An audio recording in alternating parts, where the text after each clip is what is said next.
الرحمن الرحيم الحمد لله رب العالمين. waxaan qaadanaynaa mathematics oo ku saabsan fractions. Fractions wuxuu ka hadlayaa ama section ka wuxuu ka hadlayaa proper fraction in aad barato improper fraction, equivalent fractions,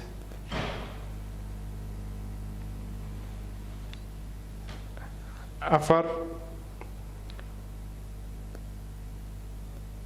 mixed numbers, mixed numbers, five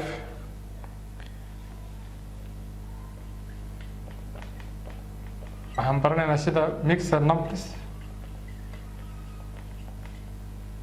loogu bedelo improper fraction.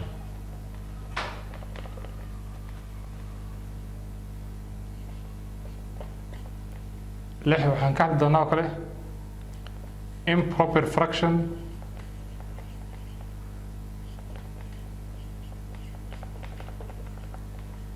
oo isna loo bedelayo mixed number.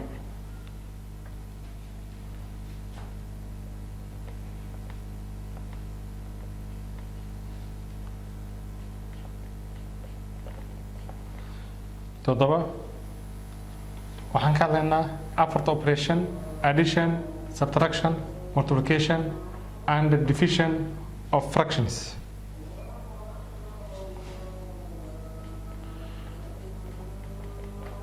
qaybta sideedaad waxaan ka hadlaynaa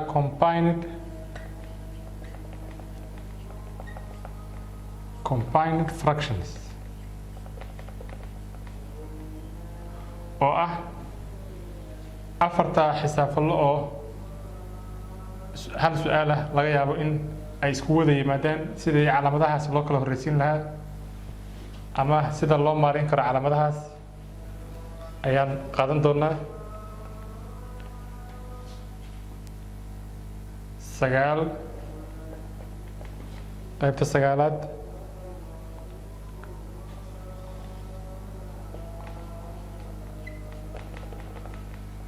fractions in real life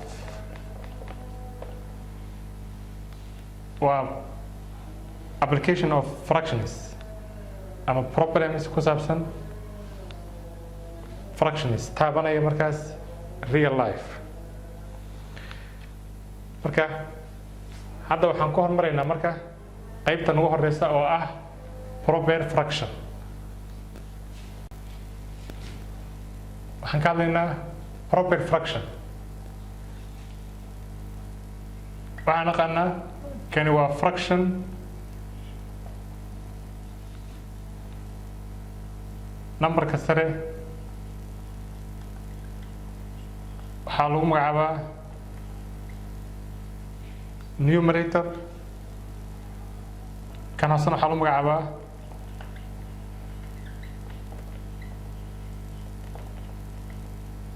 denominator.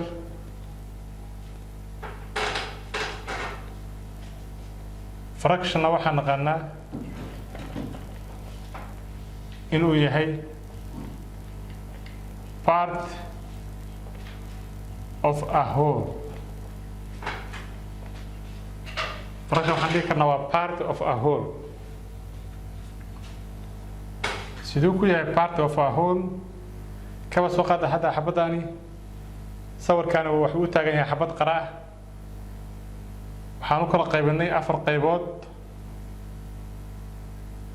qaybtaas aan calaamadeynay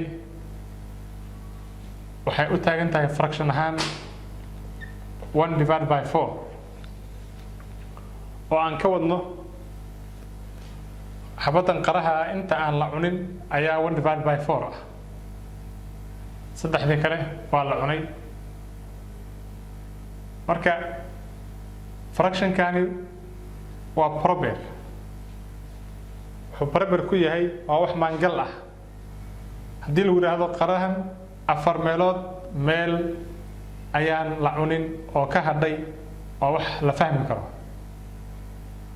ama haddaan si kale u sheegno proper fractionka astaantiisa waxay tahay numeratorka inuu ka yar yahay denominatorka. numeratorka wuxuu ka yar yahay denominatorka. waa hadda ku muuqda 1 wuxuu ka yar yahay 4.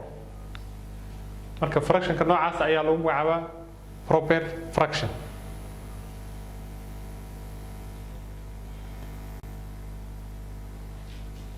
halkan waxaan ka gelaynaa qaybta labaad oo ah improper fraction. improper fraction uu ka duwan yahay proper fraction. waxa uu kaga duwan yahay improperka ama jajaba qumanaha sareeyihiisu wuxuu ka wan yahay hooseeyaha.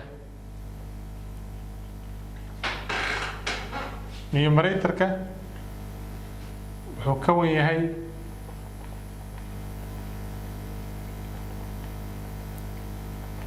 denominatorka ayuu ka wan yahay. example halka xabaa inagu filan waa improper fraction. improper fraction waxaan gelaynaa qayb la yidhaahdo mixed number. mixed number waxaa laga wadaa whole number plus fraction ayaa waxaa laga wadaa ama loo yaqaanaa mixed number. tusaale ahaan numberka whole-ka ah haddaan u qaadano 5, fractionka aan u qaadano 1 divided by 2, waxaa wada jira number whole ah waa number aan fraction ahayn iyo number fraction ah. sidaa darteed tiradan waxaa loo yaqaanaa mixed number. mixed number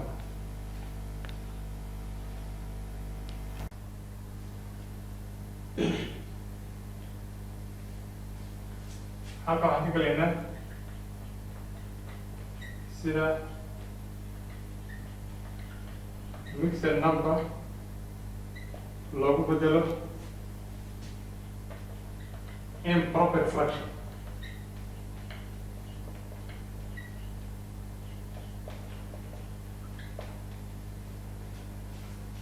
example ku saabsan sida mixed number loogu bedelo improper fraction ayaa wuxuu yahay 3 horgala ah 1 divided by 2.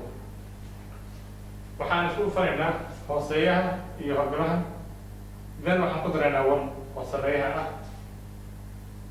3 times 2 6, 1 ku dar 7 divided by 2. fractionkan waa mixed number, numberkan waa mixed number, waxaa loo bedelay improper fraction. d 5 2 divided by 3. 3 times 5 or 15, 2 ku dar 17 divided by 3. halkaa waxaan kaga baxaynaa mixed number oo loo bedelayo improper fraction. hadda waxaan gelaynaa improper fraction oo loo bedelayo mixed. isla example haddaan qaadano 7 divided by 2 waa improper fraction. marka la bedelayo waxaan isu qaybinaynaa 7 iyo 2 ayaan isu qaybinaynaa. waxaan saaraynaa 3 times 2 6 kala jira 1. numberkaas ma sii qaybinayno oo ma sii jajabinayno. halkan marka aan marayno ee haraga aan haysano ayaa waxaan u qoraynaa habka lead saacad wareega anti clockwise form ayaan u qoraynaa.